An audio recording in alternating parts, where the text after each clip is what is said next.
અમદાવાદ નજીક Chandkheda railway crossing છે. દિવસ દરમિયાન અહીં બધું સામાન્ય લાગે છે.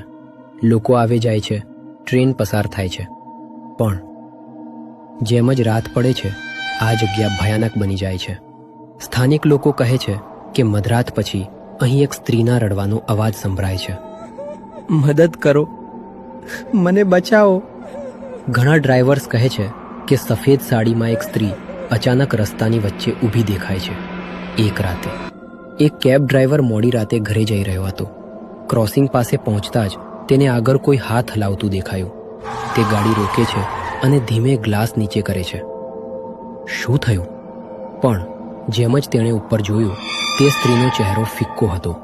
આંખો એકદમ કાળી અને પલક મારતા જ તે ગાયબ થઈ ગઈ. ડરાયેલો ડ્રાઈવર તરત ગાડી ભગાડે છે. પણ થોડા સેકન્ડ પછી જ્યારે તે રિયર મિરરમાં જુએ છે તો એ જ સ્ત્રી પાછળની સીટ પર બેઠેલી હતી.